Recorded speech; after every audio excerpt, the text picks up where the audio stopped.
Hi అండి. Welcome back to my channel. ఈ టైప్‌లో సింపుల్‌గా అండ్ చాలా ఈజీగా చికెన్ గ్రేవీ కర్రీని చేసుకోండి.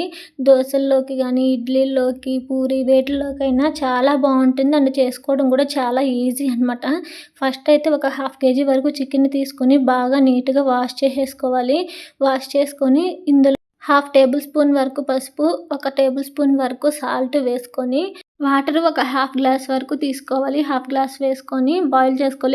చికెన్‌లో నుంచి రిలీజ్ అయ్యే వాటర్ ఉంటాయి కాబట్టి ఒక హాఫ్ గ్లాస్ వాటర్ అయితే మనకు సరిపోతుందనమాట. ఇలా ఒకసారి బాగా కలుపుకొని 5 నిమిషాల పాటు బాయిల్ చేసుకోవాలనమాట. మరి ఎక్కువ సేపు అయితే బాయిల్ చేసుకోకూడదు.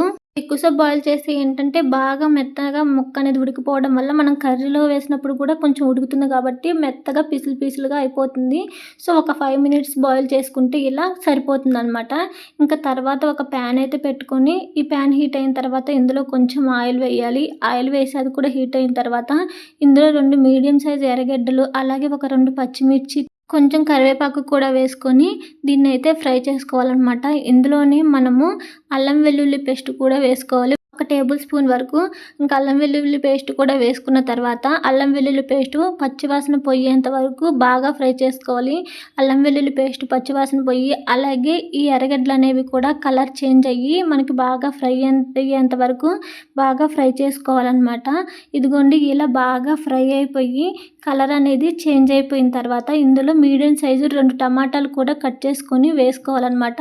ఒకసారి బాగా దీన్ని కలుపుకొని ఇందులో మనం ముందుగా బాయిల్ చేసి పెట్టుకున్న చికెన్ని వాటర్తో సహా యాడ్ చేసేసుకోవాలి.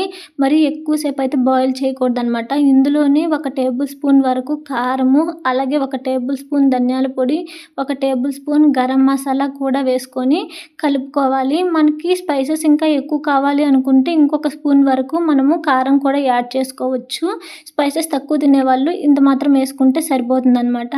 ఇవి 3 వేసుకున్న తర్వాత ఒకసారి బాగా కలుపుకొని మూత పెట్టుకొని ఒక 2-3 నిమిషాల వరకు అయితే ఉడకనివ్వాలి.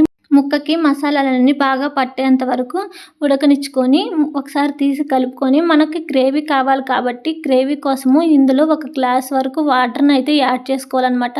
మనము సాల్ట్ చికెన్లో వేసి బాయిల్ చేయటమే, మనం మళ్ళీ సాల్ట్ అయితే యాడ్ చేసుకోలేదు కాబట్టి ఒక్కసారి మనకి సాల్ట్ సరిపోయిందో లేదో చూసుకొని సాల్ట్ కూడా యాడ్ చేసుకోవాలి. నాకు ఇక్కడ సాల్ట్ అనేది సరిపోలేదు, అందుకోసమే కొంచెం సాల్ట్ వేసుకొని ఒకసారి కలుపుకున్నాను అనమాట. కలుపుకొని దీన్ని ఒక 5-10 నిమిషాల లోపు బాగా ఉడకనిచ్చుకోవాలి. ఈ మధ్యలోనే ఇందులో మనం ఫ్రెష్గా దంచుకున్న మిరియాల పొడిని కూడా యాడ్ చేసుకుంటే మిరియాల పొడి వల్ల టేస్ట్ అనేది ఇంకొంచెం బాగుంటుందన్నమాట. ఈ మిరియాల పొడి కూడా యాడ్ చేసుకున్న తర్వాత ఒకసారి ఈ ముక్కకు అన్నిటికీ మిరియాల పొడి బాగా పట్టేలాగా ఒకసారి బాగా అయితే కలుపుకొని మూత పెట్టుకొని ఉడికించుకోవాలన్నమాట. ఇంకొక 5 నిమిషాలు కనుక మనం దీన్ని అయితే ఉడికించుకున్నామంటే మనకి గ్రేవీ కర్రీ మొత్తము రెడీ అయిపోతుంది, చికెన్ కర్రీ.